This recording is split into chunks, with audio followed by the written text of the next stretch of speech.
Audio Jungle.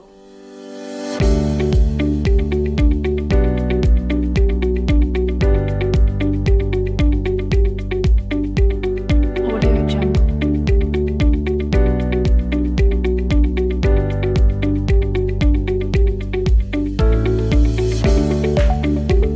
Audio Jungle.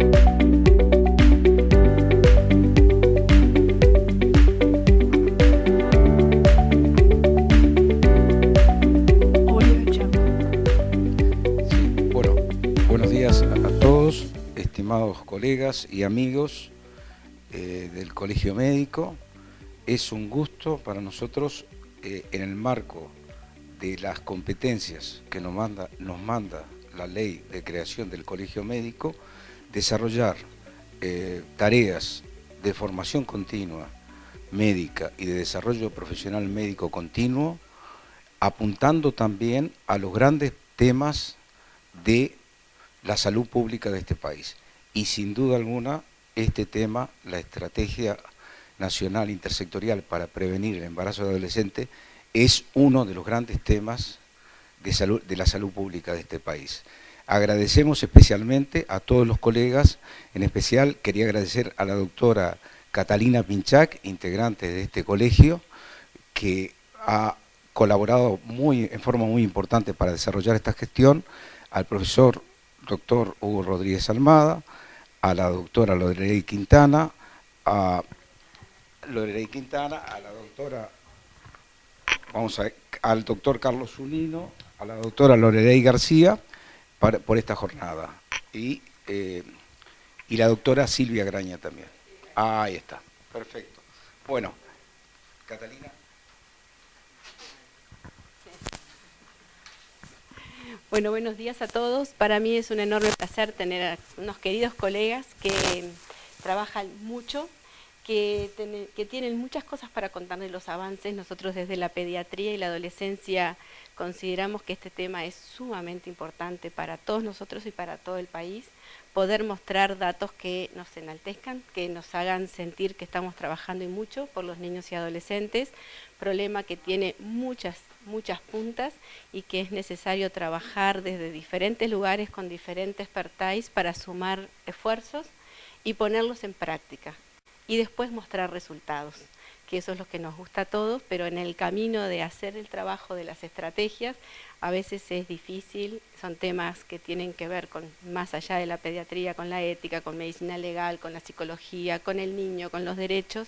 Entonces nos parecía interesante tener una charla y ver en qué estamos trabajando, qué se ha hecho, algunos datos que nos interesan tener en cuenta y algunas definiciones que por ahí nosotros no las tenemos tan claras, que todos nos van a aclarar un poquito y bueno, en ese punto nos parecía empezar la charla de hoy y tener una linda reunión entre colegas que están trabajando mucho. Así que muchas gracias al profesor Hugo Rodríguez, a la profesora doctora Lorelei García por la conexión, al profesor el doctor Carlos Zunino, a la doctora Silvia Graña y a la doctora Lorena Quintana también, primero por estar acá junto a nosotros y en segundo porque sabemos que están trabajando mucho y muy bien. Así que buenos días, vamos a empezar la charla.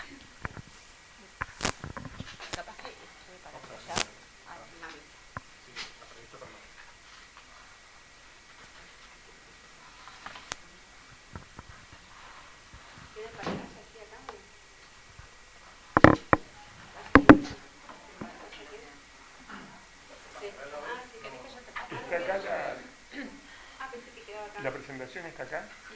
Sí, pero vos vas a sacarte allí. ¿Querés que yo te pase vos? Sí, ¿querés? ¿Tú te parás? Acá está. Sí, le pasamos. ¿Querés vos? ¿No? Acá ver. No, yo tengo que parar. Sí, no puedo estar sentado. Sí. Bueno, vos corres un poquito la cámara y ya está. Yo me paro. Este micrófono anda para ella. Ese es el que tiene que usar, el que tiene la mano. Bien. Bueno, buenos días. Muchas gracias por la invitación al Regional Montevideo del Colegio Médico. Nosotros, nuestra cátedra se dedica hace muchos años, ha priorizado los temas de los derechos, ha quitado lo que era un foco exclusivo en los aspectos forenses y tanatológicos, y de los tiempos del profesor Mesa inauguramos toda una preocupación por los derechos. Incluso editamos un libro que de texto de medicina legal de la mujer y del niño, antes que se pusiera de moda el término género y generaciones. Y bueno, y por eso que este tema nos resulta muy importante. Y nosotros lo único que vamos a hacer es una brevísima mención a algunas normas que son que fueron de nuestra preocupación cuando colaboramos con el generoso ofrecimiento que nos hizo el programa del Ministerio que está trabajando en la estrategia de prevención del embarazo adolescente. Las preocupaciones que nosotros tenemos desde siempre con estos temas, las resumí en esa forma. Uno son las prácticas defensivas. Para los médicos, para los trabajadores de la salud, para los profesionales de la salud, todos los temas que tienen que ver, que pasen cerca de delitos, de menores, entre comillas, todas esas cosas genera inseguridad, genera miedo y genera un reflejo que defensivo, que es bueno, mejor primero judicializo, yo me cubro, como que muchas veces no se tiene bien presente que hay algunas cosas que pueden generar un daño innecesario y es por la propia ansiedad o temor o inseguridad que nos generan ciertos escenarios.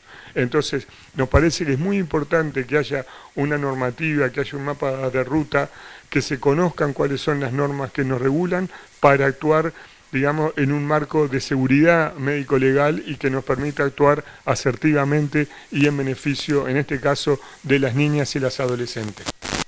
El segundo punto, la preocupación de no imponerle que nuestros valores a las víctimas.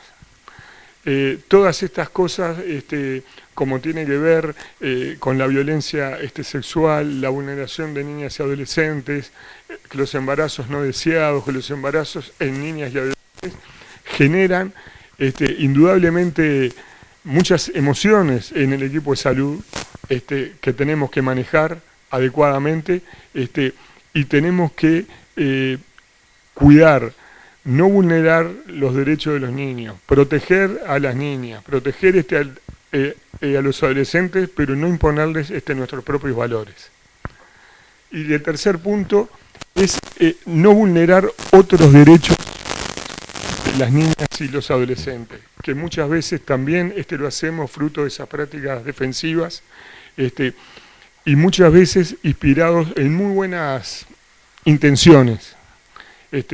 Cuando uno ve, por ejemplo, en los medios de comunicación que se expone a víctimas de la violencia en nombre de hacer una campaña contra la violencia, está vulnerando los derechos de niñas concretas en nombre del interés difuso de la causa contra la violencia. Entonces, el equipo de salud tiene que ser un guardián celoso de no permitir usar a las víctimas para nada y respetar su privacidad, respetar sus derechos y salvaguardarlos de la exposición. Las últimas normas que se han aprobado contra la violencia, de respuesta integral a la violencia, también se ocupa en algunos lugares de este aspecto que a nosotros nos parece que es muy importante. Y ahora voy a ir medio rapidito, quiero señalar, tratándose del aborto de niñas y niñas, uno de los temas importantes que tiene la estrategia es la ubicación de la interrupción voluntaria del embarazo. Y a nosotros nos parece oportuno referir en 5 minutos cuál es la normativa que nos regula hoy, porque es simple, pero es compleja. Es simple porque el aborto está despenalizado. Es compleja porque está despenalizado en algunas circunstancias. Hay que cumplir con unos plazos y hay que cumplir con unos procedimientos que la ley dice. Y es compleja porque hay excepciones a esos plazos y esos procedimientos. Pero es más compleja porque cuando no se cumplen las condiciones que establece la ley, que conocemos todo como la ley del IBE, están vigentes las otras normas que estaban, incluido el Código Penal, que tipificó como delito el aborto, e incluida también la Ley de Defensa de Salud Sexual y Reproductiva, que obliga a los profesionales de la salud a asesorar a las mujeres que tienen un embarazo no deseado en términos de informarles de cuáles son los procedimientos de menor riesgo para su salud, aún en condiciones de ilegalidad, aún en condiciones de no poder practicarles el aborto por estar por fuera de la ley, aún en esas hipótesis estamos obligados por ley que además está reglamentada, a informarles de manera de reducir el riesgo de los abortos inseguros. Entonces, adelante. Adelante. Las excepciones a la norma general, que es la despenalización antes de las 12 semanas y cumpliendo todo el procedimiento que establece este LIBE, la ley, ¿no? Que es todo aquello, el equipo interdisciplinario, el plazo de reflexión desde los 5 días, vuelta después de los 5 días, y ahí recién puede hacerse. Hay excepciones, y las excepciones son cuando hay un grave riesgo de salud para la mujer y en los casos de violación que se haya formalizado esa denuncia.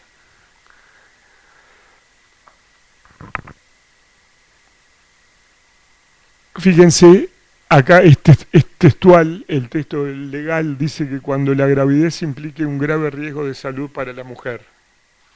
Entonces, verdaderamente, no es cualquier problema de salud, es un grave riesgo de salud. Nos guste o no, eso es lo que la ley dice.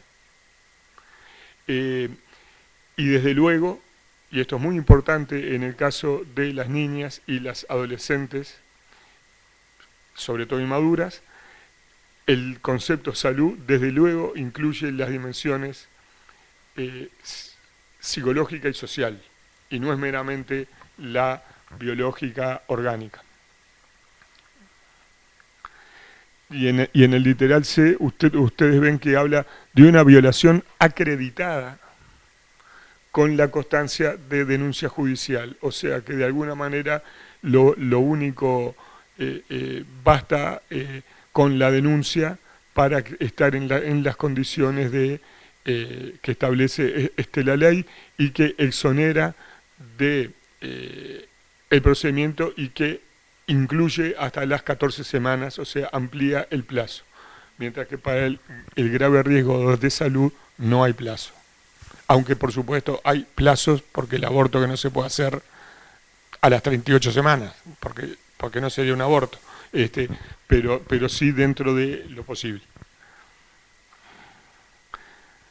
Y como ya señalé, fuera de estas circunstancias previstas en el IBE, de que las otras leyes no se derogaron, y por lo tanto rige, como señalaba, la ley penal, que del 38 tipifica como delito el aborto, exoneradas todas estas situaciones que mencionamos antes, y la ley de salud sexual y reproductiva, que establece la obligación en el marco de los derechos de salud sexual y reproductiva, establece la obligación de asesorar adecuadamente a las mujeres, aún en los casos que el delito es un aborto.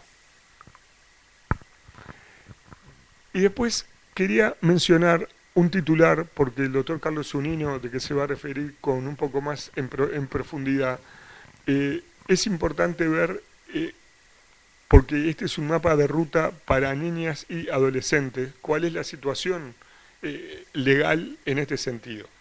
Entonces, fíjense, bueno, el código establece hasta los 13 años niño y en adelante adolescente. Y esto fue algo de manera importante porque dentro de la complejidad que había para el mapa de ruta de cómo establecer esas edades, bueno, hay un criterio que puede ser tomado, no necesariamente, que es el legal, porque ya sabemos que desde el punto de vista pediátrico que la adolescencia es algo bastante más complicado de establecer que con un numerito.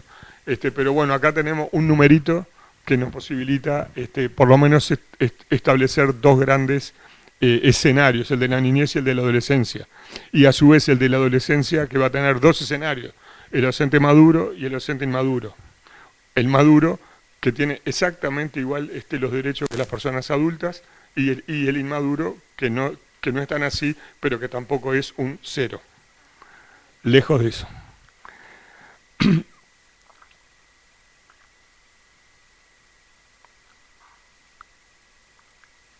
Esto es importante y también que se va a referir Carlos con seguridad.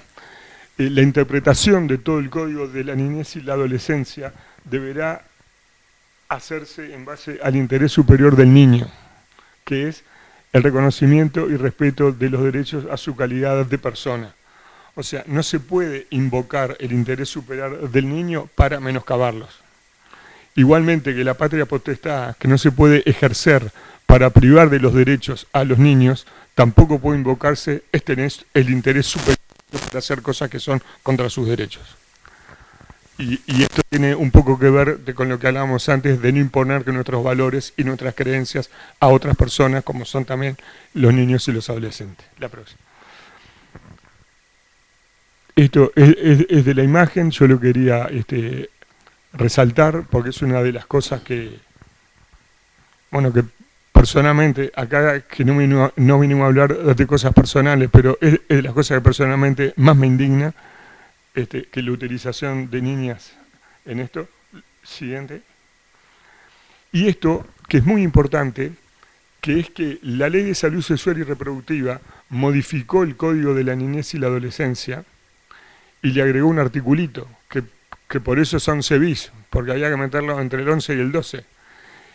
Y entonces se establece claramente que todo niño, niña, adolescente tiene derecho a la información y al acceso a la salud, inclusive que los referidos a la salud sexual y reproductiva, debiendo los profesionales actuantes respetar la confidencialidad de la consulta y ofrecerle las mejores formas de atención y tratamiento.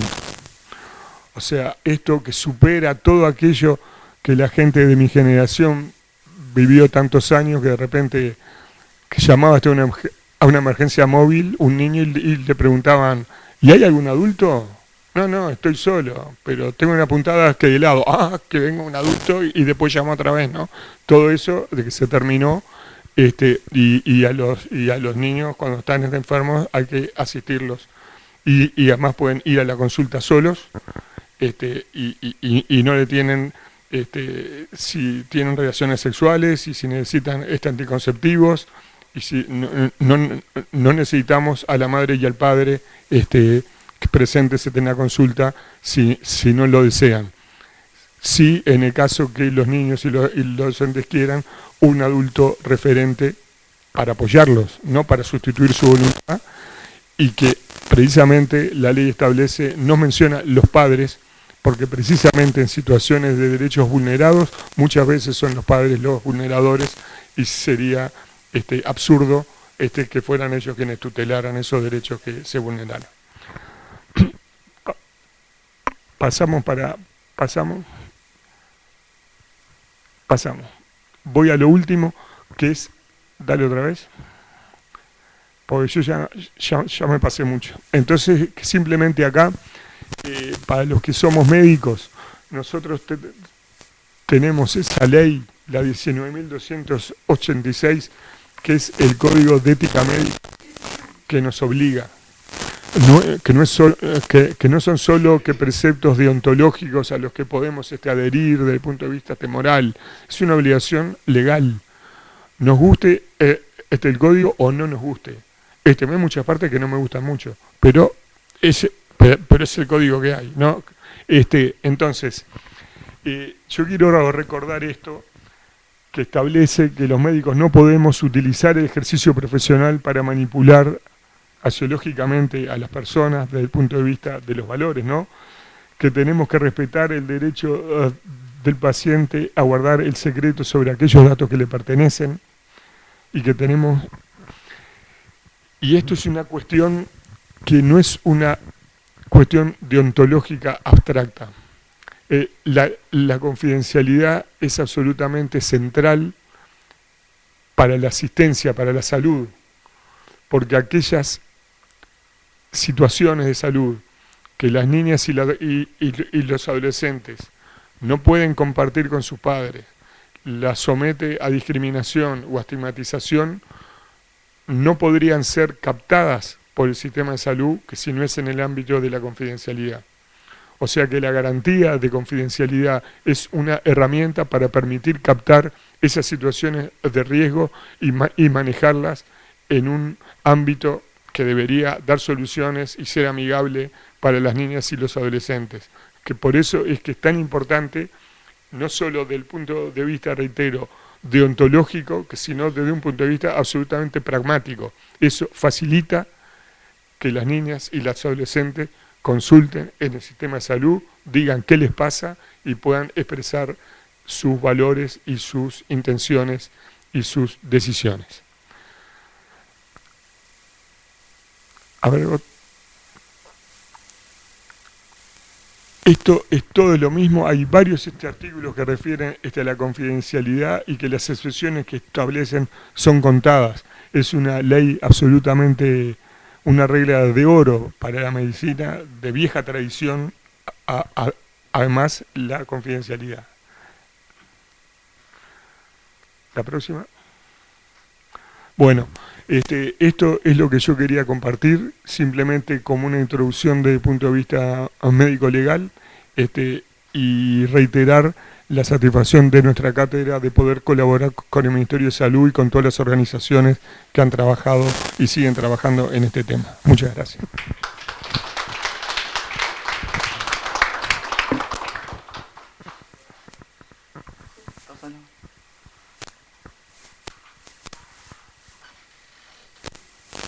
Bueno, buenos días.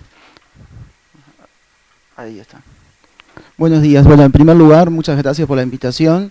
Y bueno, y la idea es profundizar algunos aspectos que mencionó Hugo desde el punto de vista desde el equipo de salud y desde una perspectiva también desde la bioética, principalmente desde los derechos humanos.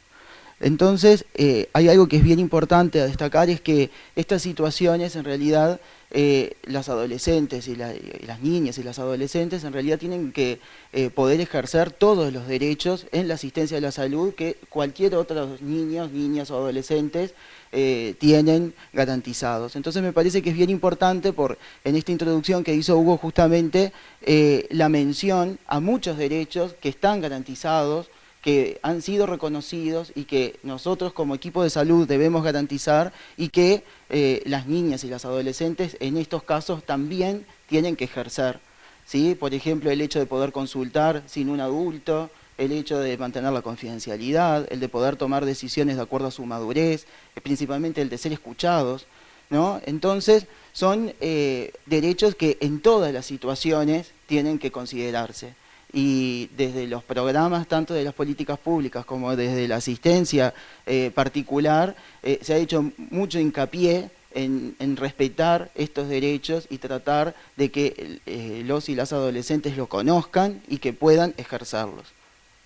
Lo otro que es importante es que en estas situaciones en particular tenemos que reconocer la vulnerabilidad por la situación que están transitando, ¿sí? Dado que luego lo hablarán las compañeras, pero el embarazo en esta etapa, principalmente en las niñas y en las adolescentes menores de 15 años, genera una gran vulnerabilidad biopsicosocial, ¿no? Y muchas veces existen otras vulnerabilidades que hay que tener en cuenta también para poder realizar una atención integral y para la toma de las decisiones, ¿sí? Y por eso es muy importante que tenemos que conocer lineamientos, deben existir los mapas de ruta, deben existir protocolos, pero no nos podemos olvidar de individualizar cada caso y dar una atención particular para cada caso. Es bien importante esta singularidad en la atención porque es lo que va a permitir dar una respuesta acorde a los derechos de cada una de las personas.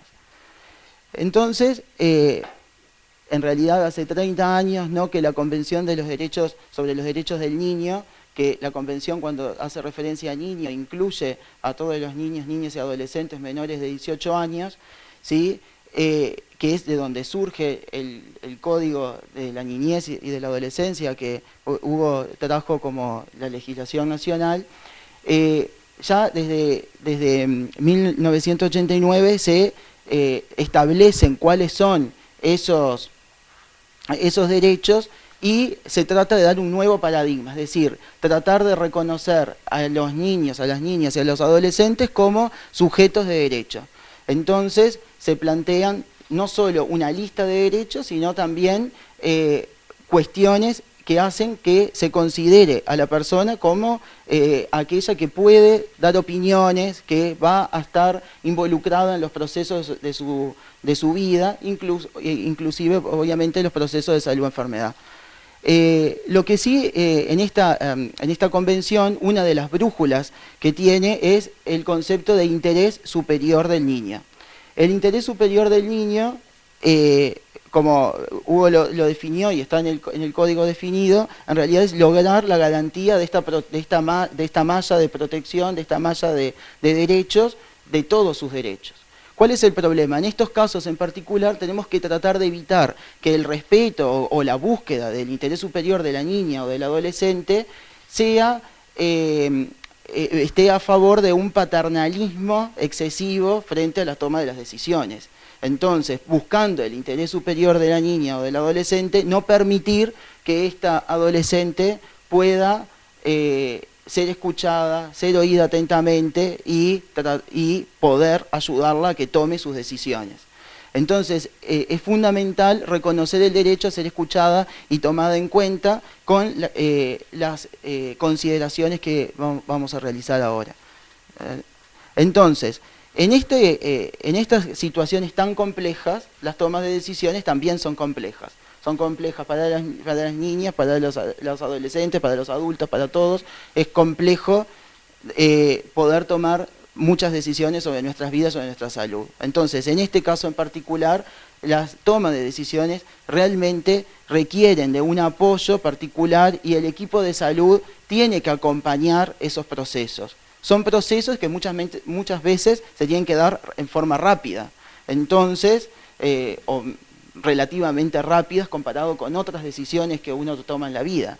Entonces, tenemos que comprender esto y el equipo de salud tiene que apoyar a tratar de que se tome la mejor decisión y siempre en el centro lo que la adolescente o la niña está pensando o está diciendo o lo está manifestando de otras formas que no sea solo con palabras, ¿no? Dependiendo de la situación, dependiendo del nivel cognitivo, etcétera.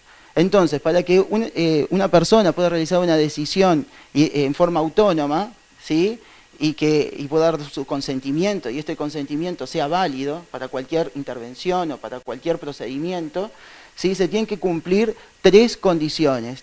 La persona tiene que ser competente, tiene que estar informada y tiene que estar libre en la toma de decisiones.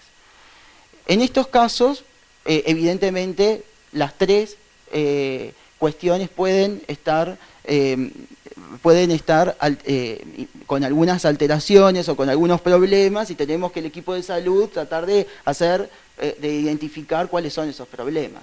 Empecemos por la competencia. La competencia en realidad es esa capacidad que tiene que tener una persona para entender esa habilidad cognitiva, ¿sí? Que tiene que entender, comparar, valorar, poner en juego las distintas alternativas para poder tomar una decisión. Requiere de un nivel cognitivo necesario para poder hacerlo. Y que no es una habilidad todo o nada. Es decir, sos competente para todo o no sos competente para nada. Eso no es así. Es decir, que la persona puede ser competente dependiendo de lo que se le está planteando, ¿sí? Puedo entender algunas cosas y otras quizás no. En esto la información es fundamental. Entonces acá es muy importante contar con información adecuada.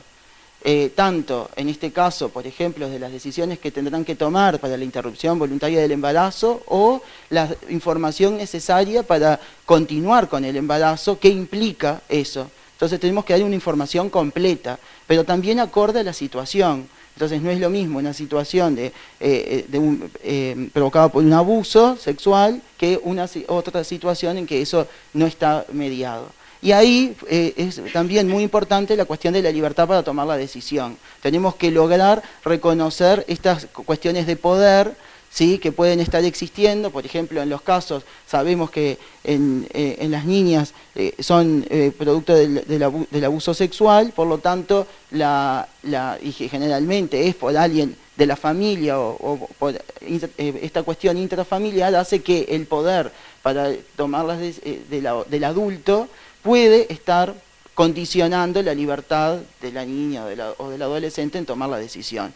Lo que es importante es tratar de poder analizar estas cuestiones. Por ejemplo, para analizar la competencia en la clínica pueden existir distintas escalas, instrumentos para poder determinar la competencia, pero nunca tenemos que usar eso sustituyendo la relación clínica. Se tiene que haber una relación de confianza, una relación donde realmente es escuchada la adolescente, y en esa relación por ir identificando si es competente, qué información maneja, si no maneja información, darle más, o darle información que necesita, y si realmente está siendo libre en la toma de decisiones. Por eso es que no lo podemos generalizar, porque si no podemos entrar en cometer algunos errores o imponer cuestiones nuestras, como decía Hugo, o tomar la misma decisión para todos los casos, cosa que no correspondería.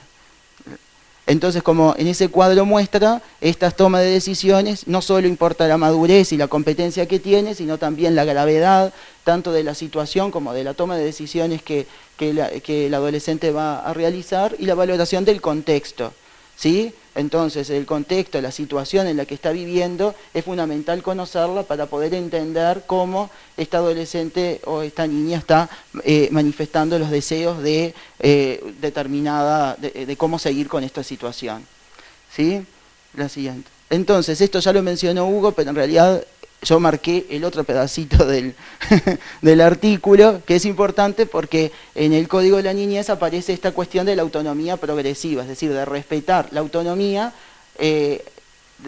¿Cómo? Bueno, justamente si se cumplen estas cuestiones, si la persona es competente, ¿sí?, si está bien informada y si es libre para tomar las decisiones. Entonces, esta autonomía no se adquiere a los 18 años, sino que se va adquiriendo en forma progresiva con la madurez en el desarrollo de esa niña o adolescente. ¿Está? ¿Seguí? ¿La otra? Otro de las cuestiones importantes es el respeto a la intimidad y a la confidencialidad. Y acá también hago hincapié porque en estas situaciones generalmente el trabajo es interdisciplinario y muchas veces intersectorial. Es imposible una sola persona poder ayudar a tomar decisiones a la niña o al adolescente. Entonces la información puede o se requiere manejar información en muchos ámbitos, con muchos profesionales, con muchas instituciones. Entonces es esencial poder trabajar esto con las adolescentes y poder también reconocer que existen algunas limitaciones y que para poder, por ejemplo, ayudarla desde, no sé, desde el punto de vista en la salud, con la educación, alguna información va a tener que transmitirse, pero saber bien qué información es la que se va a transmitir, acordarlo con la adolescente, ¿sí? Saber que tener también esto de los familiares. Muchas veces estas situaciones hacen que los familiares vengan, hagan preguntas, se vengan sin la adolescente a preguntar. Bueno, entonces tienen derecho a la confidencialidad, ¿sí? Y poder muchas veces, si es alguna de las cuestiones el adolescente quiere contar, ponerse de acuerdo qué es lo que quiere contar, ¿sí? Esto es bien importante porque si no se genera esta cuestión de que hay que mantener la confidencialidad, pero después tengo que contar toda la situación, por ejemplo, a otro sector que no sea la salud o a otro profesional de la salud. Entonces hay datos que no hacen al abordaje o que no hacen a la estrategia en sí, y que el adolescente lo puede contar a la persona que desee porque tiene más confianza o porque decidió contarle a esa persona y no a otras. Entonces esto hay que tener en la clínica principalmente, ¿no? Tener en mente esto siempre para poder hablarlo con los adolescentes, que no difiere a lo que hacemos todos los días con todos los adolescentes en las consultas con todos los temas, pero es importante que acá también se respete y además por lo que considere. Hoy entonces lo que estamos haciendo hincapié en la adolescente que consulta con un embarazo, ¿no? Pero lo que es muy importante, que el equipo de salud pueda promover el derecho a elegir la maternidad, primero, que esa maternidad sea deseada, segundo, y que sea saludable. Por lo tanto, también tenemos obligación, por todo el equipo de salud, de promover los derechos en todas las adolescentes para que esto suceda. Muchas gracias.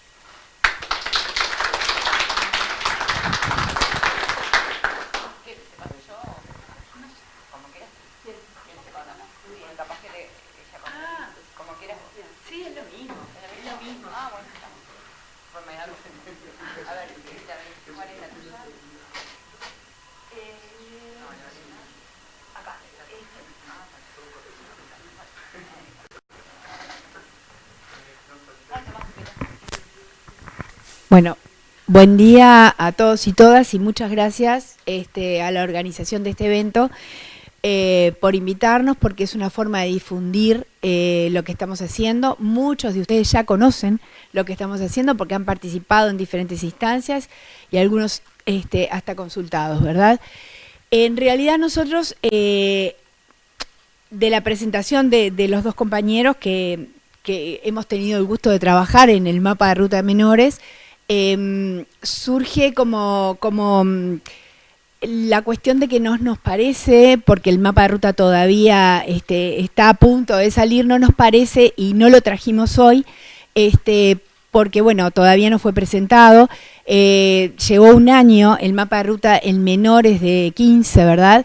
Llevó un año de discusiones de un amplio sector, no solo de todos esos sectores que integran la estrategia, sino también de la sociedad civil organizada, y hasta ahora hay discusiones sobre algunos temas, y ahora cuando terminemos esto volvemos a tratar de que salga esta semana para edición, y la idea es capacitar a todos, no porque no se sepa, sino porque queremos alinear las respuestas que hacemos, y eso nos va a costar, porque estamos acostumbrados, y porque no solo estamos acostumbrados a veces a hacer lo que creemos, porque esto está teñido de las creencias y convicciones que cada uno tiene, sino porque también son situaciones súper complejas. Digo, y hemos aprendido muchísimo en las discusiones, agradecemos muchísimo a la disposición, por ejemplo, de los dos profesores, porque nos han hecho reflexionar sobre una cantidad de temas y también sobre la necesidad de proteger a nuestros adolescentes. Cuando hablamos de decisión, el mapa de ruta intenta abordar, o sea, intenta acompañar al adolescente en su decisión. Y acompañar al adolescente en su decisión significa trabajar lo emocional de ese adolescente y desde ahí. Entonces no todos estamos capacitados. Eso fue lo primero que encontramos, ¿no? Cuando empezamos a ver quién abordaba o quién nos... los equipos decían, no, yo esto... Porque acompañar la decisión tiene que ver con, por ejemplo, identificar si ese adolescente tiene ese pensamiento mágico de la fecundidad, o todo eso que hay que trabajar desde lo emocional y desde lo cognitivo, hacen a no aceptar una decisión lineal, que es lo que a veces hacemos, por tiempos, porque a veces también abrir o destapar cosas con las que no podemos lidiar nos lleva a tomar o a no acompañar una decisión que tiene que ser en el marco de la libertad, pero hay que ver de qué hablamos cuando hablamos de eso. Entonces hoy nosotros en realidad no vamos a compartir eso, que tal vez a partir de esto motive cuando lo presentemos, vamos a poder hablar más y conversar y discutir sobre qué nos llevó a hacer este mapa de ruta y por qué las decisiones que están ahí plasmadas, para que todos los sectores alineemos nuestra respuesta y tratemos de no revictimizar y vulnerar otra vez los derechos, como bien ustedes decían. Entonces un poco acá la estrategia, yo voy a compartir la estrategia desde su inicio y por qué. Adelante. Ustedes ven ahí, estaba la mesa con el alto nivel político, pero ¿por qué una estrategia, no? Bueno, porque el país presentaba en la región, y comparando con las tasas del mundo, ¿verdad?, niveles altos de fecundidad adolescente, y sobre todo si tenemos en cuenta nuestro perfil sociodemográfico, ¿verdad? Porque en esa época, en el 2014, cuando el ministerio se toma la administración en el 2015 y se empieza a trabajar sobre problemas de salud pública, es definido como uno de los problemas de salud pública a trabajar. Y en los datos del CIP de ese año mostraban que más del 80% eran no planificados, ¿tá? Esto daba cuenta de las relaciones desiguales que podían estar en la base de esto. Porque es una expresión y consecuencia, como decimos, de la desigualdad, segmentación y fragmentación social y territorial, y es una vulneración de derechos. Afecta seriamente los desempeños de nuestras adolescentes, su inclusión social y educativa, ¿sí? Y afecta la inserción actual y la necesaria expansión futura de la fuerza laboral. Esto de la reinserción educativa es todo un tema. Tenemos investigaciones que muestran que... pasa, porque si no, ahí va. Acá un poco para... Sí, pasa todo. Esto un poco para ver... No, para ver dónde estábamos situados. Ustedes ven, en el 2014 nosotros teníamos a Uruguay situado ahí. Teníamos 60 nacimientos cada 1000 mujeres de 15 a 19, ¿sí? Entonces estábamos situados bastante alto y esto estaba como estancado desde los 90 o antes. Tanto la tasa como los porcentajes variaban muy poquito, pero estaban como inamovibles, ¿verdad? Adelante, esto sabemos las complicaciones y nuestra estrategia se basó en varias investigaciones internacionales y nacionales, pero en dos en particular que arrojaron luz de qué pasaba. Una de ellas se hizo en la unidad Casaballe, donde las tasas se disparaban y eran mucho más que 60 nacimientos cada 1000 mujeres, ¿verdad? Adelante, el porcentaje era mayor allí.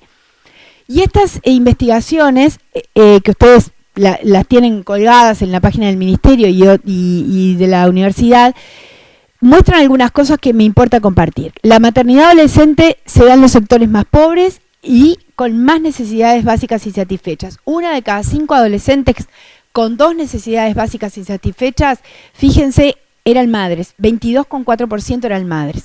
Lo que bajaba un 3,6% si veíamos las adolescentes que no tenían necesidades básicas insatisfechas. 3 de cada 4, y esto estuvo en años discutiéndose, 3 de cada 4 ya se habían desescolarizado en el antes, ¿verdad? 1 o 2 años antes de cursar su embarazo. Se estuvo discutiendo porque se planteaba, y sobre todo desde la educación, que las adolescentes se embarazaban y no podían, no continuaban su trayectoria educativa. Esto también se ve que es así, ¿verdad? Les cuesta reinsertarse, les cuesta sostener la inclusión educativa a pesar del acompañamiento que hoy hay. Y después cuando mirábamos las jóvenes, cuando estas investigaciones miraron las jóvenes uruguayas de 25 a 29 que iniciaron la maternidad en la adolescencia, también se veían las diferencias, ¿verdad? Aquellas que habían alcanzado 9 años de estudios tenían un 57%, con 7 eran madres. Sin embargo, cuando se había terminado la enseñanza, los 12 años de enseñanza preuniversitaria, ese porcentaje descendía al 5%. Con esto vemos que la inclusión educativa es un factor protector importantísimo. Adelante. Y acá otra de las cosas que traen las investigaciones es mostrar esto, ¿no? La transición del primer hijo en la etapa adolescente. Entonces, el porcentaje de mujeres y varones entre 15 y 19 años que iniciaron maternidad o paternidad, fíjense en la diferencia. Y esto puede corresponder, hay que hacer más investigaciones, y bueno, ya hay algunas hechas, pero puede corresponder a varias cosas, ¿no? ¿Por qué el 10% de las mujeres y sin embargo si vamos a los adolescentes, varones sobre el 2,6% se reconocen padres?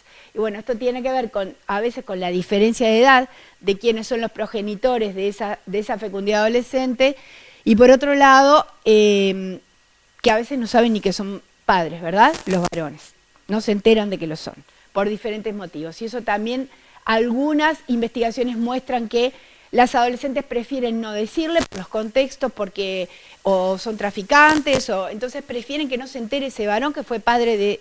Hay múltiples, esto es muy complejo. Adelante. Cuando una de las investigaciones muestra el entorno familiar y social de estas adolescentes mujeres, ¿verdad? Y esto tiene que ver con la vida cotidiana que está centrada en las tareas del hogar generalmente. Todas estaban tenían a su cuidado o hermanos o adultos mayores, ¿verdad?, de la familia al cuidado, y estaban muchas horas delante de la televisión. No solían participar en instituciones educativas, religiosas o sociales, en lo recreativo tampoco, y había una debilidad de estos lazos sociales y familiares, y había una circularidad de esto en el tiempo.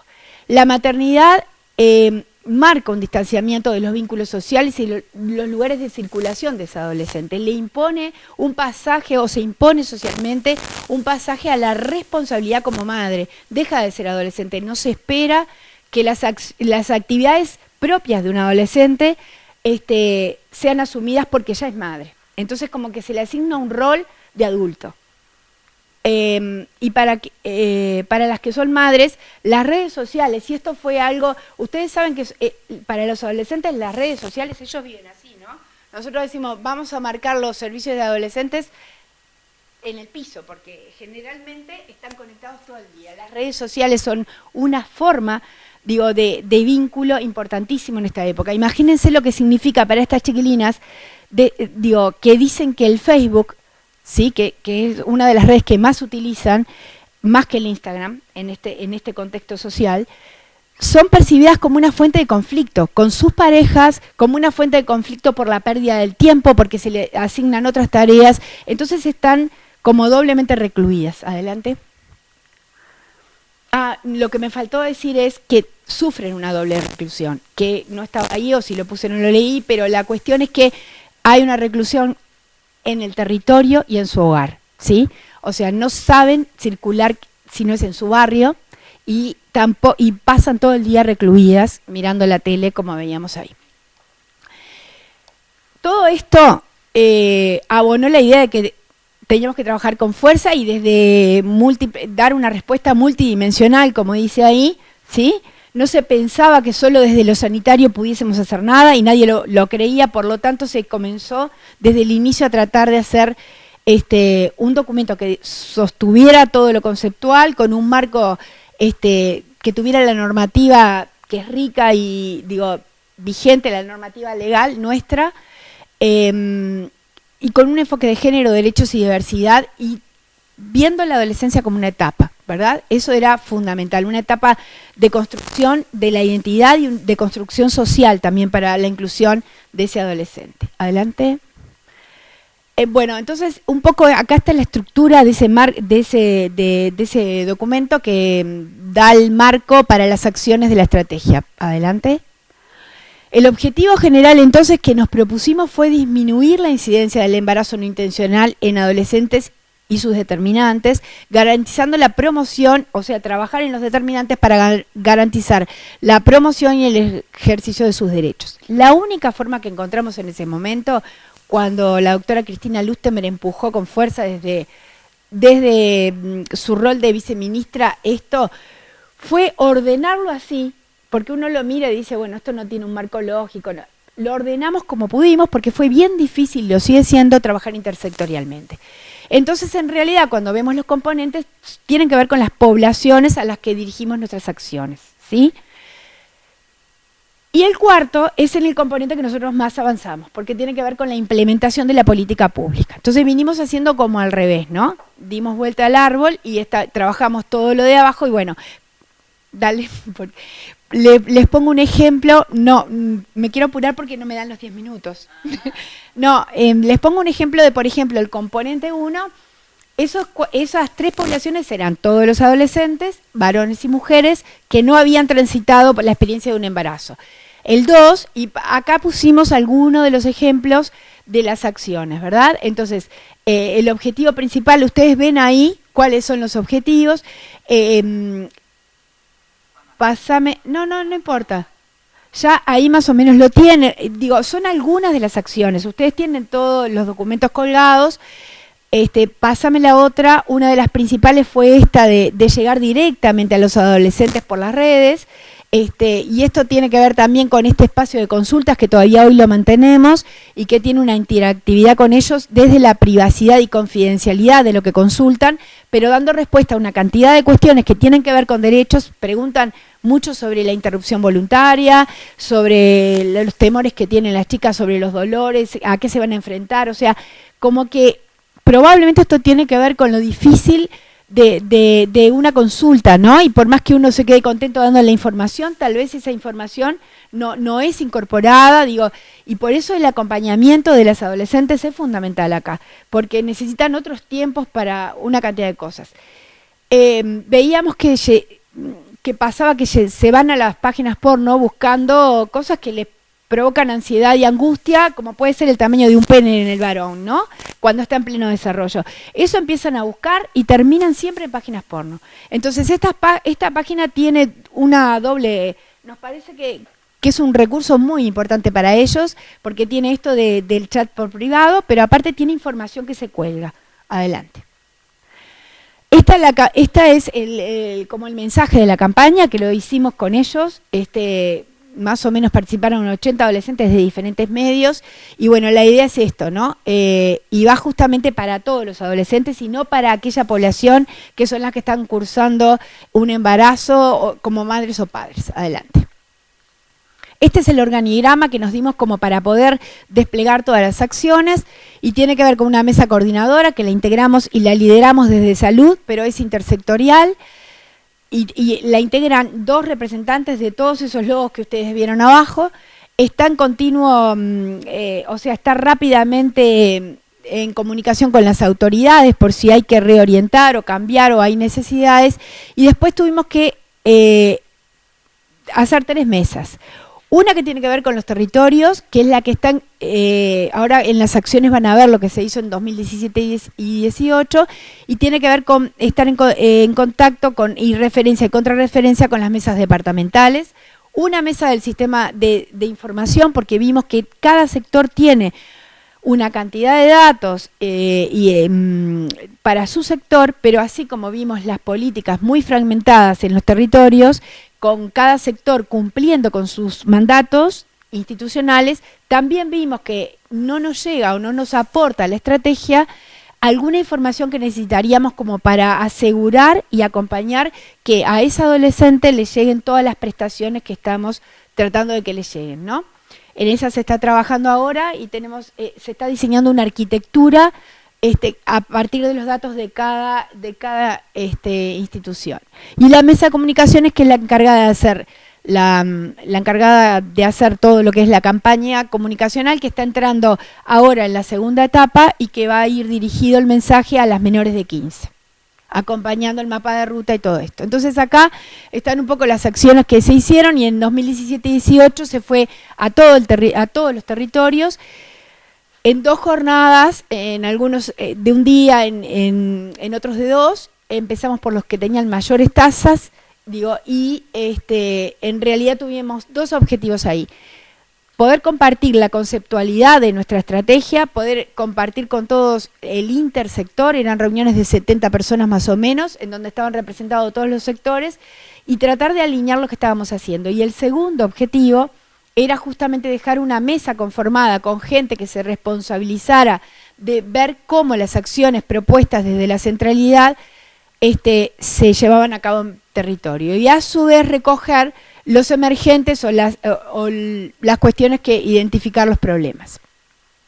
Se hicieron muchas cosas, ¿no? Se trabajó, se capacitó a esas mesas para alinear los conocimientos o para actualizar cuestiones, porque vimos, por ejemplo, en esas reuniones, primero que no se conocían entre ellos. Entonces esto del trabajo en red es muy discursivo, y a veces son redes, sí, como no, todos trabajamos en red, pero muchas veces son artesanales, y son porque yo conozco que el otro trabaja en la misma línea que yo, pero las redes institucionales todavía falta afianzar.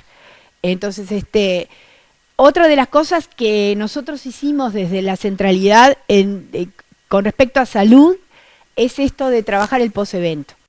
Y después Lorena va a presentar una cuestión que para ustedes el problema que tenemos.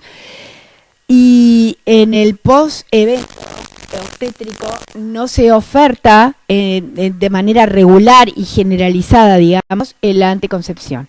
Y creemos que es una pérdida de oportunidades. Y sobre todo cuando fuimos al interior vimos que se daba de alta a una adolescente que vivía a 100 kilómetros y se le hacía volver 20 días después a una consulta que se le pautaba para la anticoncepción post-evento, por ejemplo. Entonces después se inunda, llueve, no te pasa el ómnibus o no tiene la plata para volver. Y digo, nosotros acá trabajamos sobre todo con ACE, pero también con los privados en el tema de usar el post-evento, fuese cual fuese, para que ya se fuese con el método que tiene que llegar al evento, ya sea el parto o el aborto, tiene que llegar ya trabajado cuál es la elección de ese adolescente, cuál va a ser el método que va a utilizar. Entonces, lo único que tenemos que hacer en el segundo nivel, supuestamente, es entregar el método, porque todo lo demás se hace en el primer nivel, y nadie está diciendo que no se haga ahí, porque ahí es donde debería de hacerse siempre. Pero otra de las cosas que encontramos es que en el segundo nivel llegan las chiquilinas sin ninguna consejería hecha, ¿tá? Entonces, acá hay muchas complejidades y mucho para trabajar entre todos. Bueno, el mapa de ruta en menores de 15 creemos que tiene que ver con la prevención de la violencia doméstica, social y sexual. Entonces, esto creo que es uno de los productos más importantes y el que nos ha llevado mucho más tiempo del que queríamos, pero está como muy acordado desde los diferentes sectoriales. Adelante. Los puntos claves, porque cuando nos preguntan, a ver, ¿ustedes creen que la estrategia cooperó en algo o esto fue el implante? ¿No? Entonces nosotros decimos, sí, este descenso, ahora les voy a mostrar las cifras rápido, tiene que ver con los métodos efectivos, pero también en esta recorrida que nosotros les conté hace un ratito que hicimos, vimos que había referentes de la educación, de educación sexual, que no conocían el implante. Había médicos que no sabían si recomendaron o no, y había otros que su discurso era en contra porque se desmineralizaban los huesos y porque había una cantidad. Entonces, hay mitos que no solo están entre las adolescentes para el método, sino que están también, hay una falta de actualización o de conocimiento, o también hay una cuestión de creencia que, ¿no? Y recomiendo según mi creencia. Entonces, cuando nos preguntan por qué ustedes creen que la estrategia...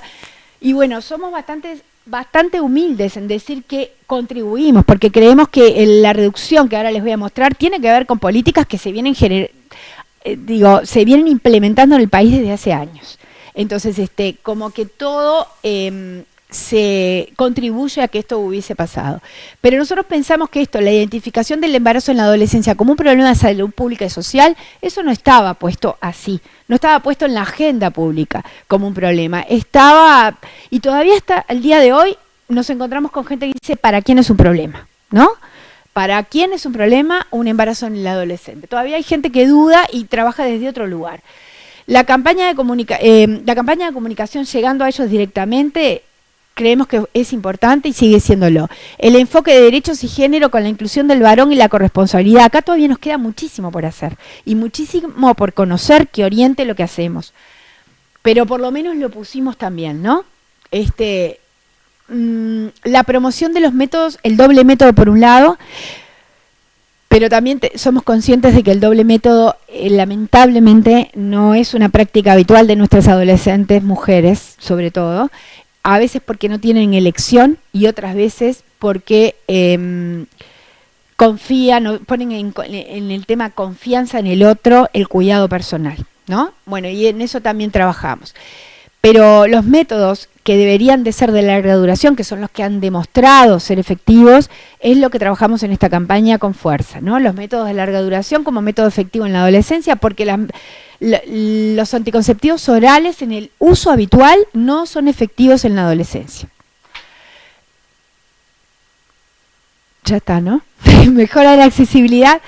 La accesibilidad de las líneas de acción de los objetivos sanitarios tienen una cantidad de acciones para mejorar la accesibilidad. Hay una amplia canasta en todos los prestadores. Todavía el implante no está puesto en el PIAS. Terminaron ahora 5 instituciones privadas de hacer un piloto para ver costo-efectividad, ver cuánto tiempo lleva, ver cómo van a arreglar con sus profesionales que coloquen y que den la consejería, porque creemos que los métodos de larga duración, el DIU ya tiene una mala fama y otra de las cosas que nos encontramos es que las adolescentes no se les recomienda si no han tenido un hijo, y eso es una cuestión de convicción del plantel médico.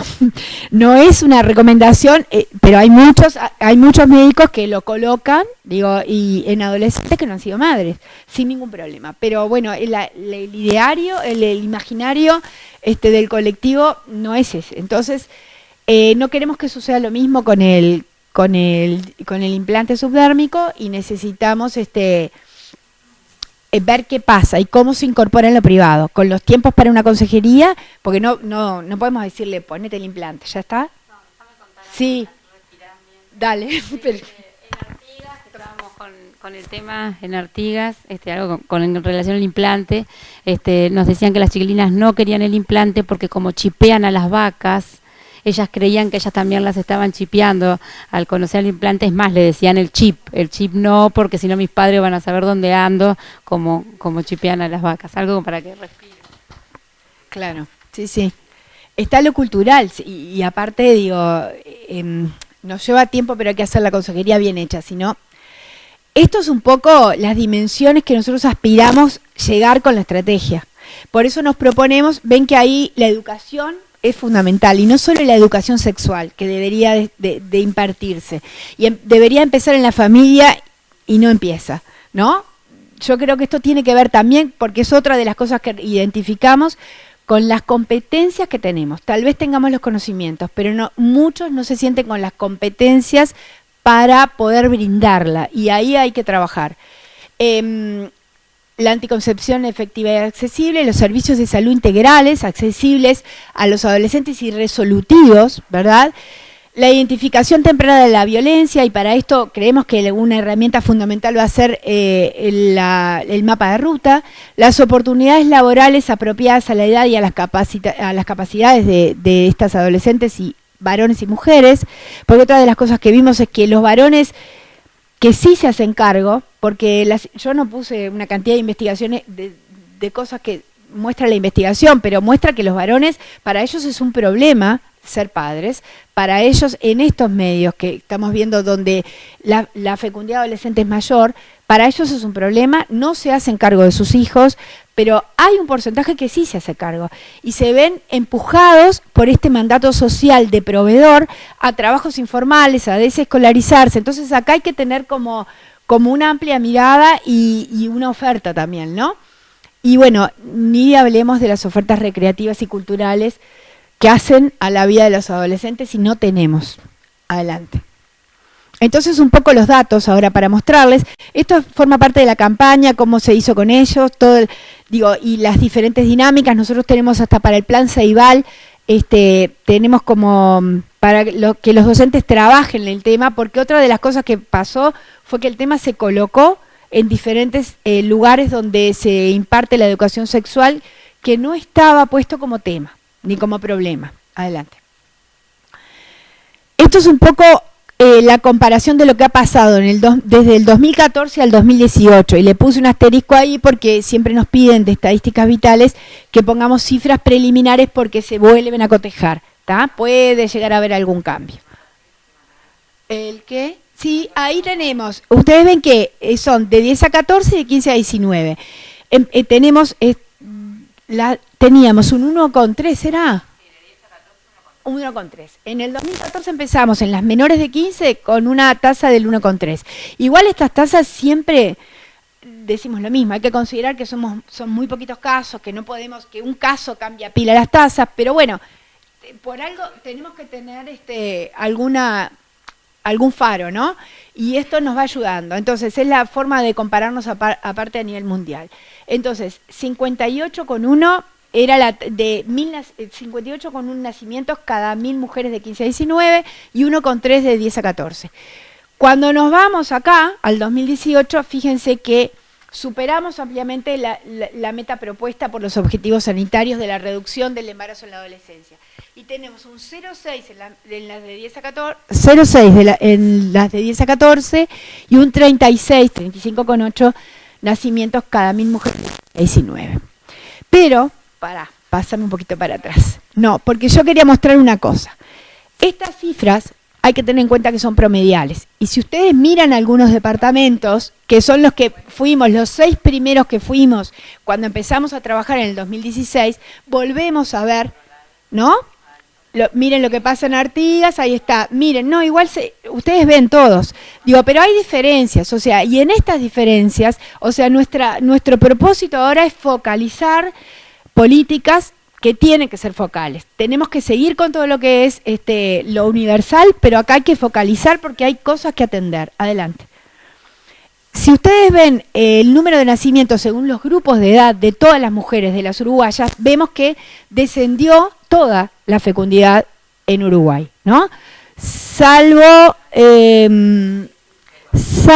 bueno, este año también, el año pasado, mirá, no, porque en las de, acá, en las de 45 a 44, en el 2016 había sido 1.567, y después había aumentado un poquitito, eran 1.578, ¿no?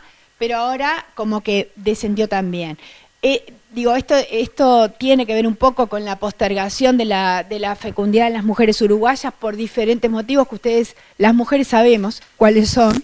Digo, pero la accesibilidad también a la ley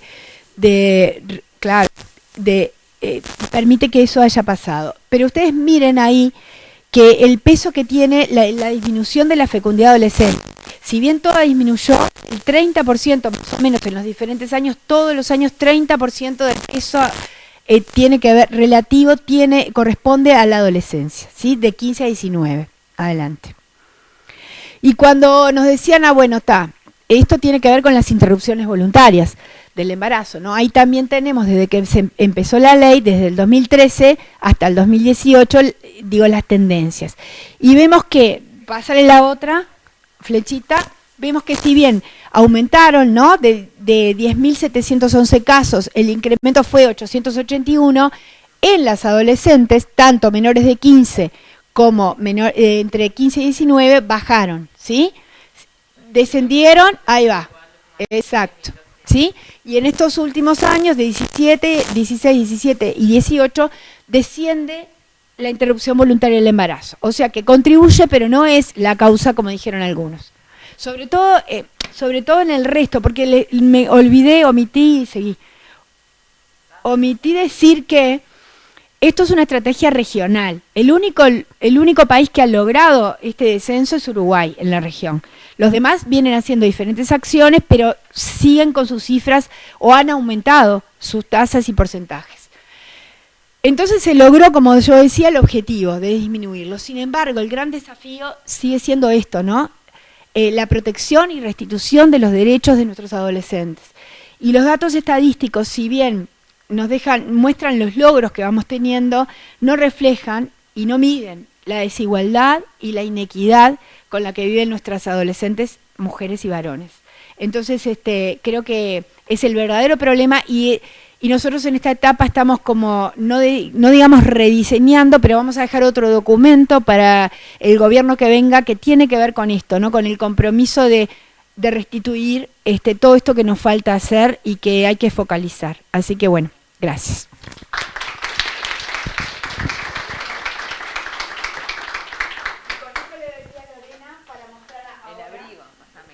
Bueno, me tocó al final y cuando ya tienen hambre y cansados.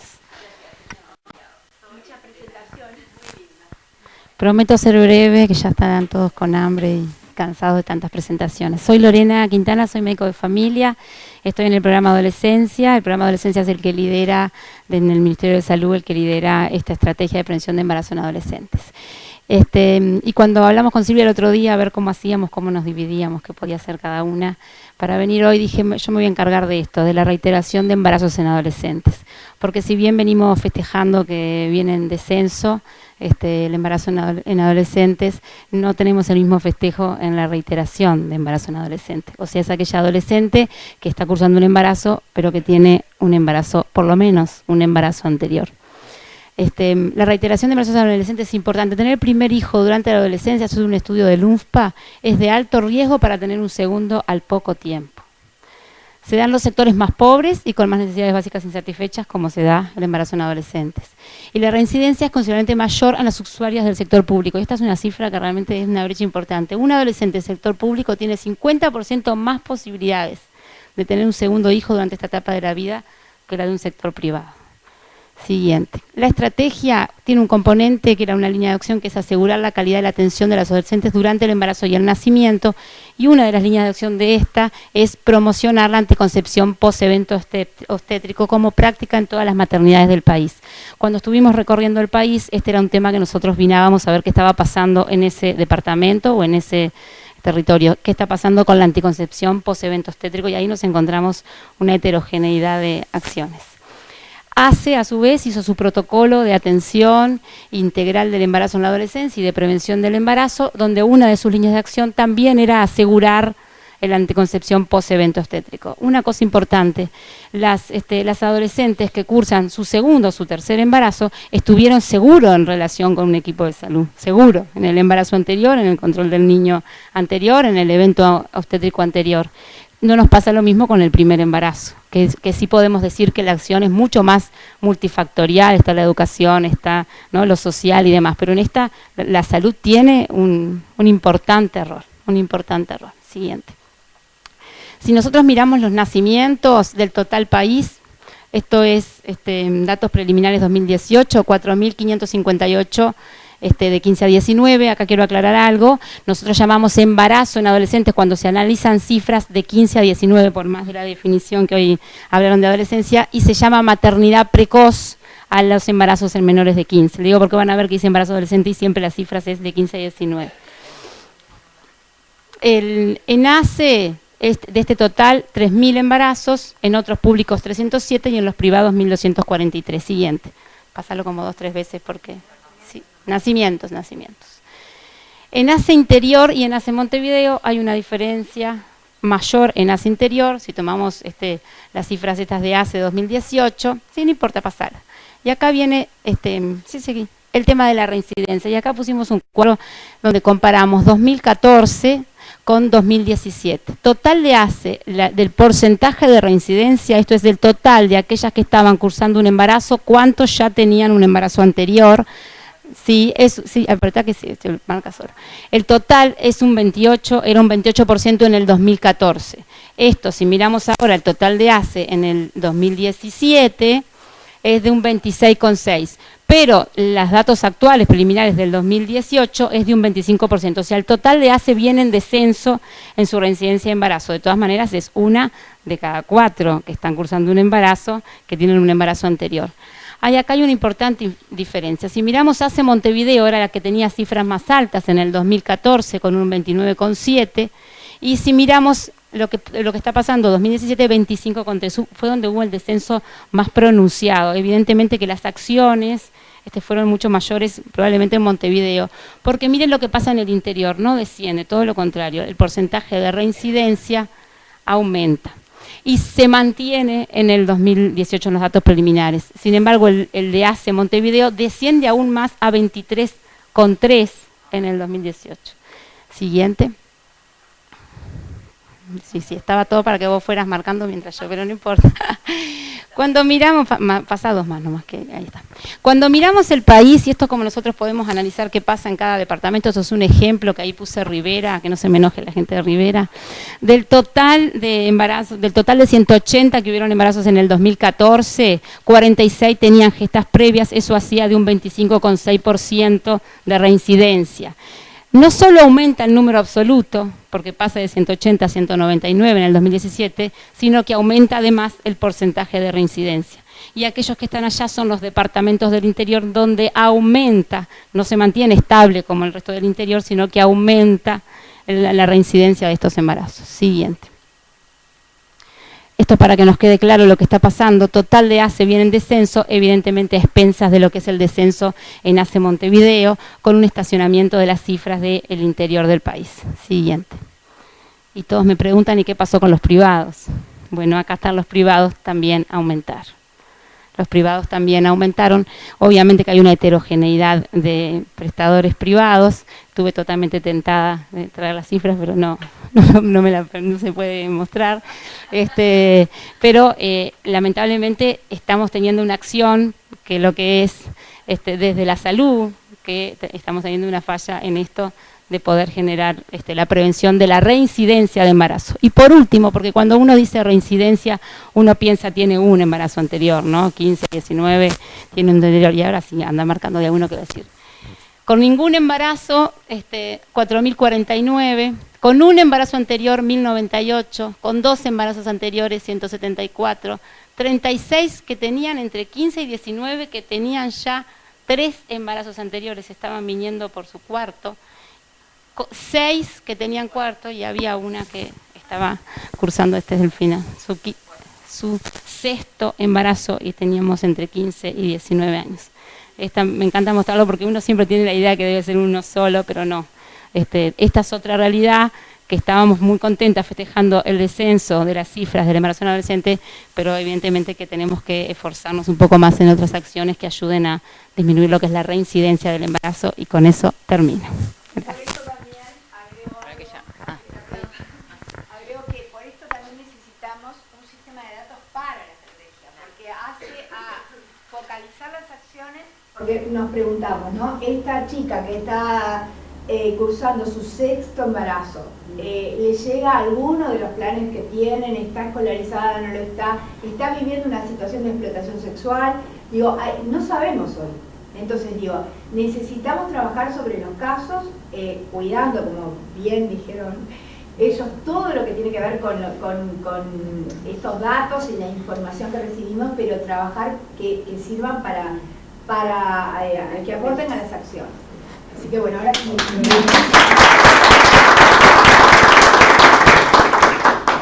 Bueno, solo 2 minutos para terminar, pero en primer lugar, bueno, agradecerles porque la verdad que este tema es un tema muy complejo de abordar con una mirada, ¿no? Creo que la salud es parte de, pero como decíamos hoy, para tener salud es bio, psico, social, emocional y biológica. O sea que me parece que con la definición nomás alcanza para saber que los diferentes actores tenemos que trabajar y en conjunto. Y una de las cosas que me parece muy importante es que nosotros, desde hace ya varios años, contando con expertos en el tema, hemos tratado de entender que la atención a los niños, ni siquiera adolescentes, sino en la etapa de niñez, niño y niña, con este cambio de paradigma de empoderarlos, que son sujetos de derechos, hemos tratado de empezar a trabajar por el autocuidado de su salud. Así como nosotros, por ejemplo, tratamos de que los niños entiendan que son portadores de una enfermedad crónica, o que entiendan que las vacunas son una estrategia de prevención para enfermedades graves, creo que ahí es donde tenemos que empezar a trabajar todos en que la acción para prevenir un embarazo en una etapa de la adolescencia es fundamental. No podemos empezar a hablar de prevención de embarazo de un día para el otro cuando ya llega la etapa de la adolescencia. Creo que esto lo tenemos que empezar a trabajar desde antes, empezar a hablarlo en forma natural, como hablamos otras prevenciones, salud ocular, salud bucal, ¿no? Es tu autocuidado, es el cuidado de tu salud, y empezar a trabajar juntos desde con qué contamos para hacer esa prevención. Es igual que los métodos anticonceptivos, a los 12 años no podemos explicarle, ¿no? Tenemos que explicarle antes, ¿no? Y que tenga la capacidad de elegir qué método quiere y para que logre cumplirlo, ¿no? El doble método que decía Silvia hoy. Bueno, nosotros tenemos que trabajar desde los 5 o 6 años, ya así como trabajamos su sexualidad desde pequeños, ¿no? Cuando empiezan las masturbaciones fisiológicas y lo hablamos desde un rol y punto de vista natural para mejorar la calidad de la sexualidad, eso va de la mano con la prevención, tanto de infecciones de transmisión sexual como de evitar el embarazo. Y no solamente a las niñas, sino que a los niños también. Creo que esto de tratar de abordar la salud desde el contexto del autocuidado en forma precoz, creo que es lo que es una herramienta estratégica que la vamos a ver a largo plazo, pero de todas maneras me parece que es fundamental. Y la otra cosa que ellas remarcaron muy bien es el tema de evitar el segundo embarazo. Nosotros como actores dentro del Hospital Perea Rosell, por eso digo, hay que ver en qué lugares, ¿no? Porque de la estrategia de la colocación, ya sea del implante o del DIU, intraparto, la mayoría de las mamás están saliendo con un método anticonceptivo, que seguramente no es el doble método, ¿no? Porque ahí hay todo un tema cultural, que genera en las adolescentes un rechazo, ¿no? Pero me parece que es importante que, así como se está trabajando en el hospital, eso se pueda universalizar, ¿no? Y en que en todas las maternidades tengan como esa estrategia ya consolidada, porque me parece mucho más fácil, ¿no? O sea, pero tampoco está bueno que la mamá adolescente en ese momento se entere de que le van a proponer un método, cuando en realidad por lo menos debería ser antes. Así que bueno, yo les agradezco mucho en nombre de todos, y espero que, bueno, es un tema que hay que seguir trabajando, ¿no? No.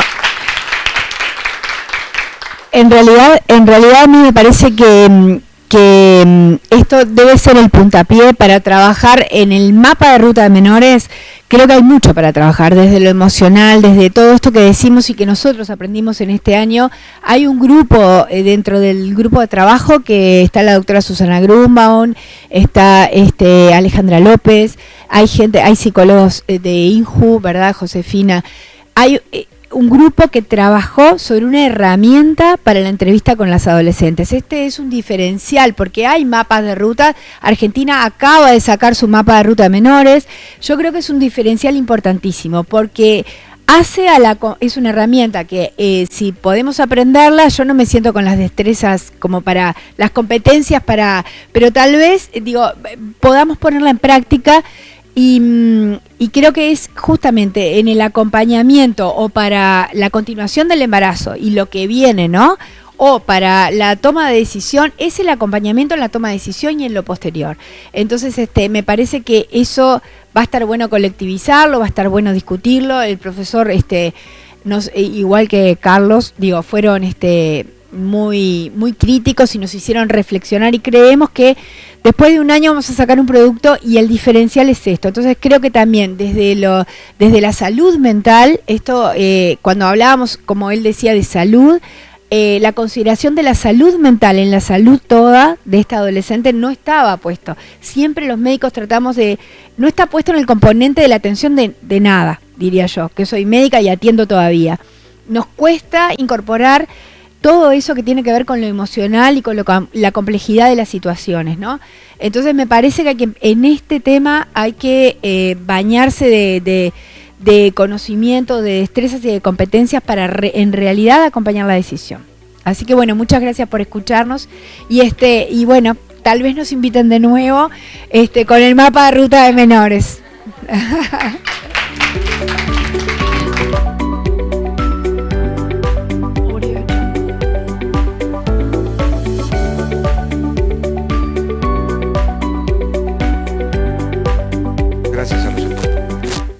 Nos honraron con su presencia, con el trabajo que este tema tan importante y como decía la colega también acá, ¿no? Es decir, realmente acá queremos que sea un espacio fermental para que toda la gente que esté haciendo algo lo venga, lo plantee y podamos profundizar y podamos ayudar y colaborar en lo que es la mejora de la calidad de la salud de la población, que no es ni más ni menos que la mejora de los derechos humanos en el país, ¿no?